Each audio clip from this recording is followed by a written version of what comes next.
কিন্তু অবশ্যই ওইটার কারণে যেন দাফন কাফনের কোনো প্রকার সমস্যা না হয়ে থাকে। কথা বোঝাতে পেরেছি? এইটা মিশকাতে হাদিস রয়েছে, আবু দাউদ শরীফের হাদিস। রাসূলুল্লাহ সাল্লাল্লাহু আলাইহি সাল্লামকে সেই দিন খাওয়ানো হয়েছে, এটার প্রমাণ আছে। ইমাম মোল্লা আলী কারি রাহমাতুল্লাহ মিরকাতে এটার ব্যাখ্যা অনেক লিখেছেন। আর এইটার পক্ষে নবী আকরাম সাল্লাল্লাহু আলাইহি ওয়া সাল্লামের হাদিস রয়েছে। কিন্তু শর্ত, বেশ কিছু শর্ত আছে।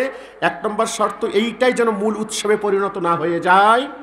2 নম্বর, ওই দিন বুখারীতে হাদিস কিতাবুল আতইমার মধ্যে হযরত আম্মা জান আয়েশা রাদিয়াল্লাহু তাআলা আনহা থেকে বর্ণিত যে যখন কেউ মারা যেত তখন জনগণ আসতো, বাহিরের লোকেরা চলে যেত, আত্মীয়স্বজন থাকতো, তখন তিনি নির্দেশ দিতেন খাদ্য রান্না করে খাওয়ানোর জন্য। 1। দ্বিতীয় হলো তার ইন্তেকালের পরে এই বিষয়ে নবীজির হাদিস স্পষ্ট। তার মধ্যে একটা হাদিস শুধু বলছি, যেটা সহিহ সনদে ইমাম আহমদ ইবনে হাম্বল কিতাবুজ জুহুদের মধ্যে এনেছেন সহিহ সনদে। হাদিসটা হচ্ছে এই, ইন্নাল মাউতা ইফতানুনা ফি কুবুরিহিম সাবআ ফাকানু ইস্তাহিব্বুনা আন ইউতইমু আনহুম তিলকাল আইয়াম।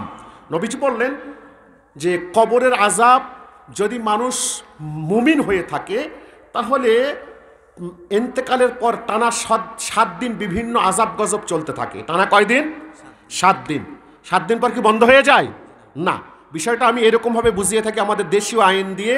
সেটা হলো, যদি কেউ কোনো আসামি ধরা পড়ে, কোর্টে উঠাবার আগে, বিচার হবার আগে তার উপরে যে পানিশমেন্টটা হয় সেটা কি, ওটা কি, ওটা তো ফাউ কি না? বিচারের পরে কি হবে সেটা পরের কথা। মধ্যখানে যেটা হয় এই বিপদ আপদ, তো এইরকম বিপদ আপদ টানা 7 দিন চলে। তো সাহাবায়ে কেরাম আমল হচ্ছে ফাকানু ইস্তাহিব্বুনা আন ইউতইমু আনহুম তিলকাল আইয়াম। ওই বিপদ আপদ থেকে রক্ষা পাওয়ার জন্য তারা জনগণকে টানা 7 দিন খাওয়ানোর ব্যবস্থা করতেন। কথা বুঝে আসছে? এটা সংক্ষিপ্ত আকারে বোঝানো কঠিন। 1। 2 নম্বর, মৃত ব্যক্তির পাশে কোরআনে কারীম, জি, কোরআনে কারীমের খতম দেওয়া জায়েজ কিনা?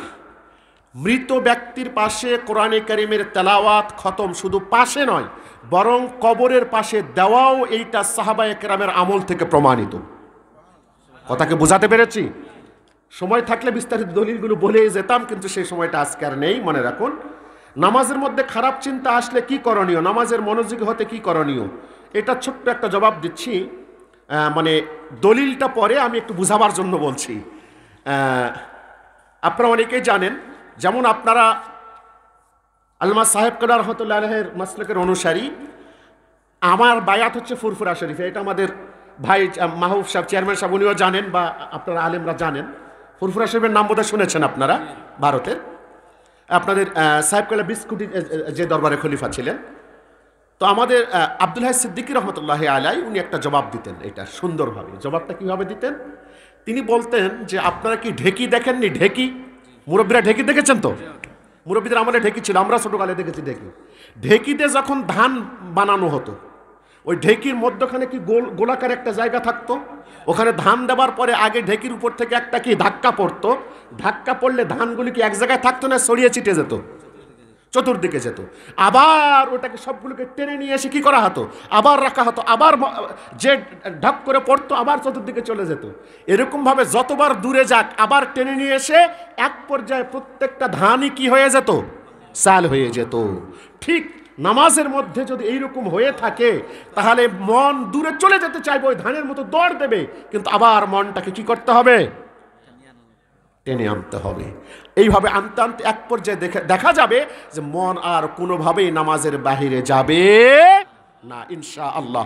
বিষয়টাকে বুঝাতে পারলাম সহজে আমি? গেল।